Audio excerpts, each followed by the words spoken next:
So we are starting with a new chapter for QT, that is learning curve. Again this will be very easy chapter. छोटा सा है QT का सबसे छोटा topic. Suppose आप लोग जब पढ़ते हो you are solving a question for the first time. मान लीजिए उस क्वेश्चन को करने में you take up 40-45 minutes. When you are doing it for the first time 45 minutes around आपको लगते हैं एक क्वेश्चन सॉल्व करने में. Second time when you will do it again, जब आप रिवाइज करोगे दोबारा से, जब आप उसी क्वेश्चन को करोगे, will you take again 45 minutes? You will take lesser time. तीसरी बार जब दोबारा से पढ़ोगे और ज़्यादा कम. सो जितनी बार you will revise it your time taken would be reduced. Why so? क्यों ऐसा होता है? रेपिटेशन. बिकॉज ऑफ रेपिटेशन आप वही चीज़ अगेन एंड अगेन कर रहे हो. You have already gained an experience over it. आपको पता है कि वो क्वेश्चन कैसे होता है. You have already done the entire chapter, then you are again coming back to it. Already आप एक बार पूरा पढ़ चुके हो. So you have an idea about it, you have an experience. So now when you will do it again, presentation वगैरह it will click to you. What all working notes you we have to make, किस चीज़ का क्या interpretation था, it will automatically click to you. कम time में हो जाएगा. दोबारा से जब करोगे, कई बार तो ऐसा भी होता है कि आपको बुक का पेज ही दिखाई देने लग जाता है. Over there it was solved, वहाँ पर दिख रहा था ऐसा ऐसा कुछ था. कभी कभी भी इवन रिमेंबर द फिगर्स, कि आंसर यही था. जैसे ही आंसर आता है हम सेटिस्फाई हो जाते हैं, यही आंसर था, इट्स मैचिंग. लगभग हमें वो भी याद हो जाता है. That is just repetition. Again and again doing the same thing helps you improve your performance. अगर आपको हमेशा उतना ही टाइम लगता रहे, फर्स्ट टाइम जितने आप पढ़ रहे हो, सो दैट मीन्स 7-8 महीने में जाके आपकी क्लासेस ख़त्म होंगी. अगर आप सिर्फ क्लासेस ही करते हो, ऑफिस छोड़ के अगर सिर्फ क्लासेस करते हो, तो 7-8 महीने में पूरा सिलेबस कवर अप होगा.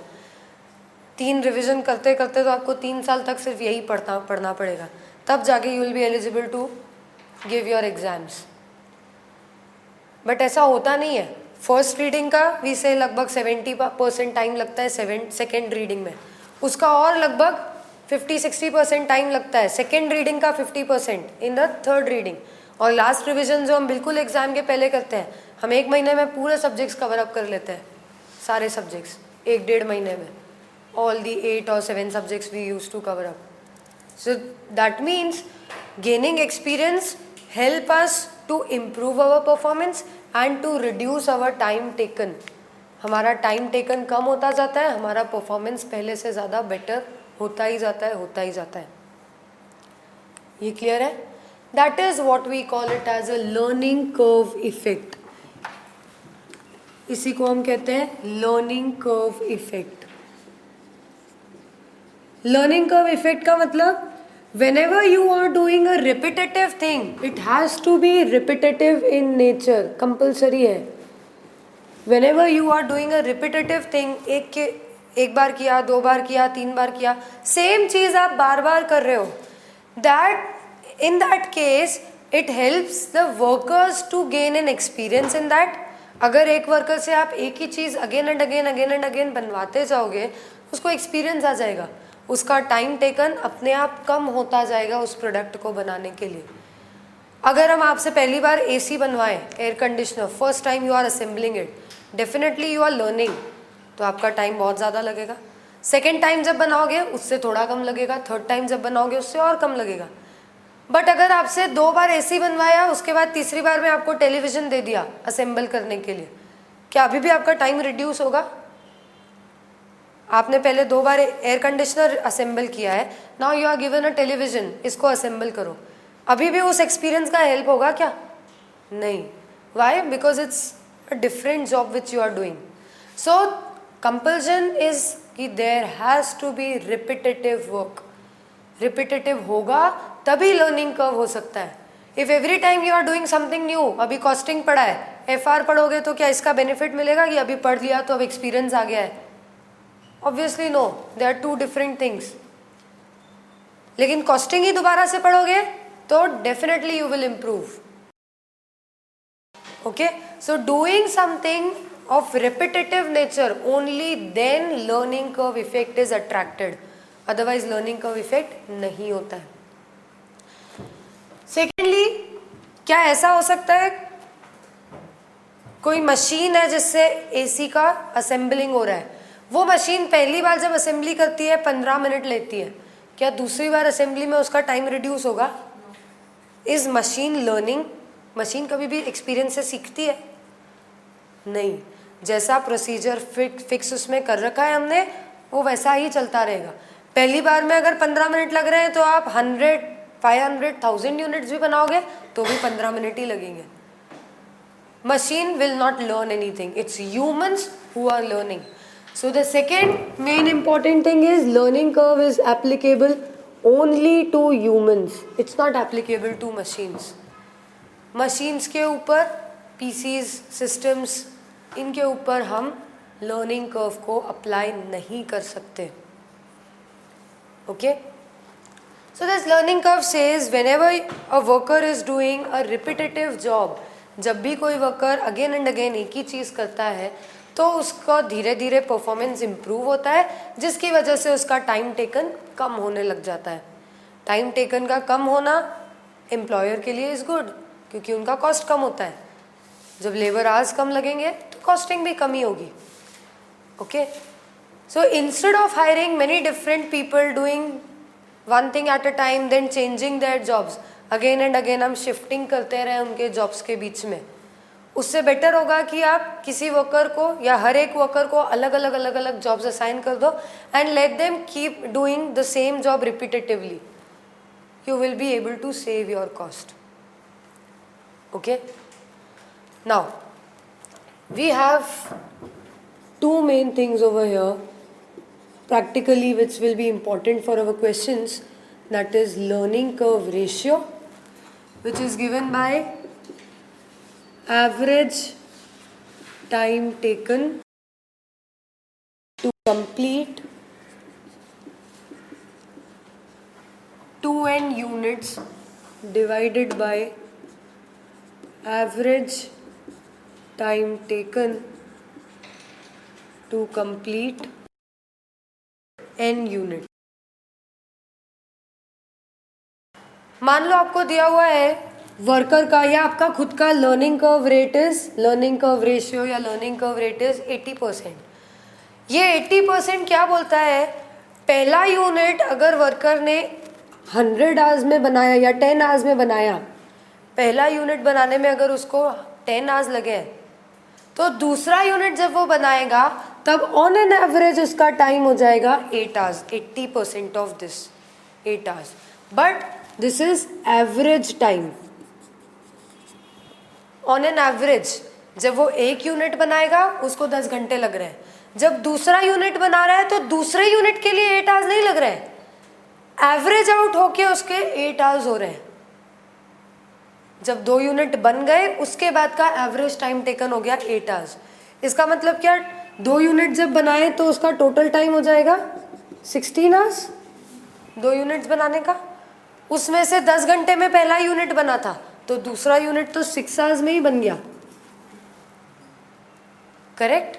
बट ये जो लर्निंग कर्व होता है ना 80%, दिस और दिस रेशियो, जो लर्निंग कर्व रेशियो आपको गिवन होता है, this ratio is not related to the time taken for an individual unit.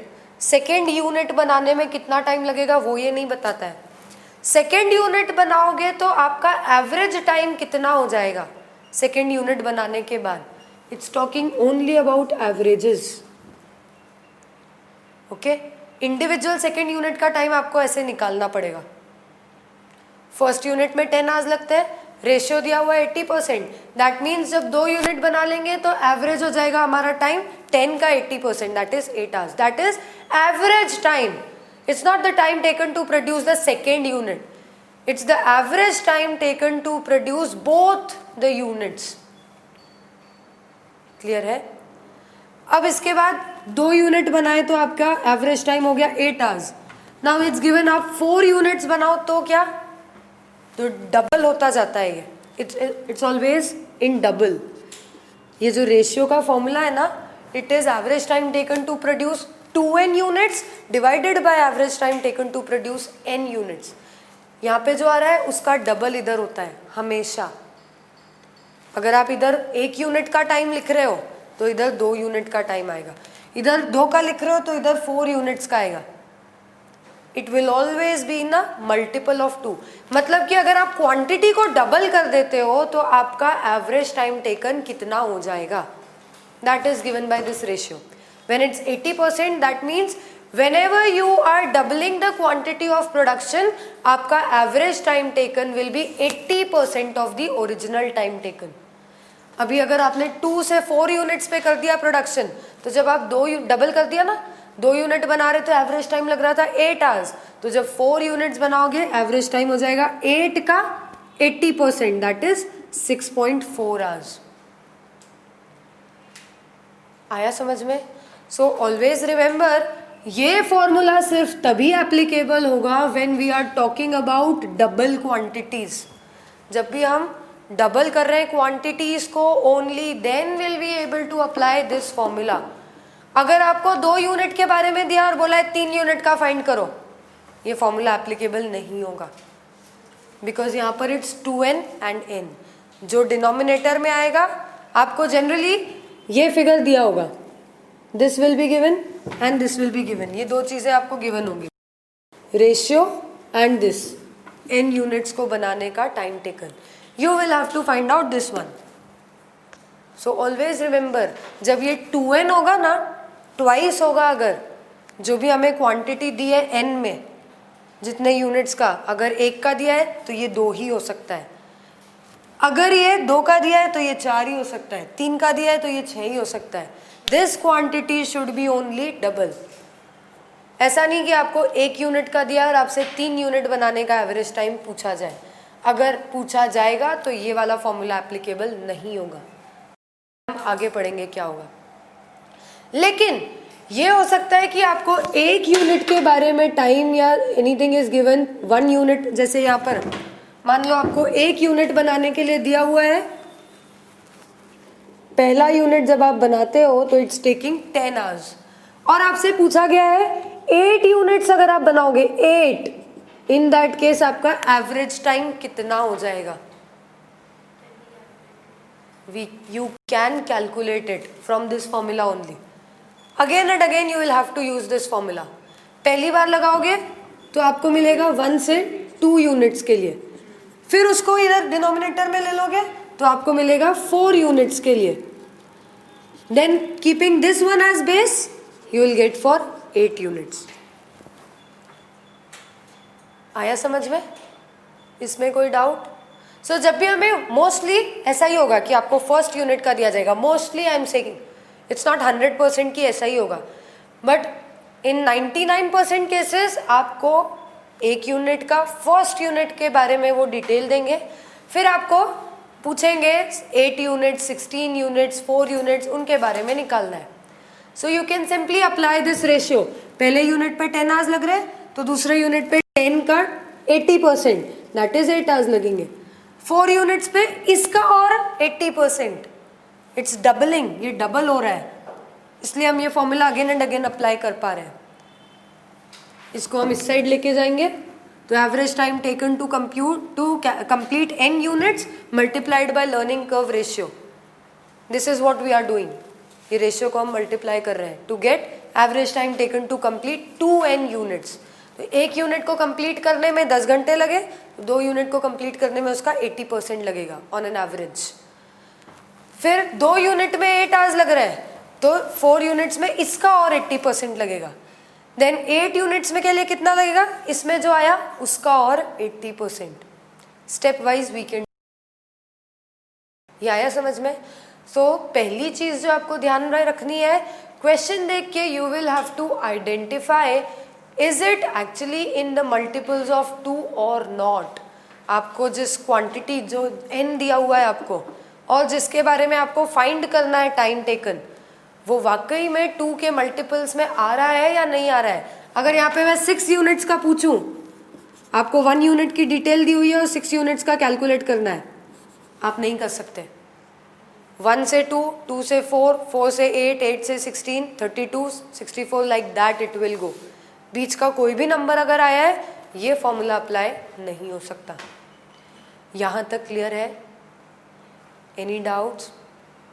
तो ये अप्लाई नहीं हो सकता तो इसका मतलब क्या हम फाइंड ही नहीं कर सकते? No, we can find it but by different method. Whenever we are given to find out the time taken for any other quantity then a multiple of 2, 2 के मल्टीपल में है तो सिंपली हम ऐसे ही फाइंड करेंगे। अगर 2 के मल्टीपल में नहीं है, in that case we have to use learning curve equation. हमें लर्निंग कर्व इक्वेशन हमें लर्निंग कर्व इक्वेशन को यूज करना पड़ेगा। Learning curve equation is simply y is equal to ax to the power b। y is equal to ax to the power b। What are a, b, x and y? तो y is what is required, that means the average time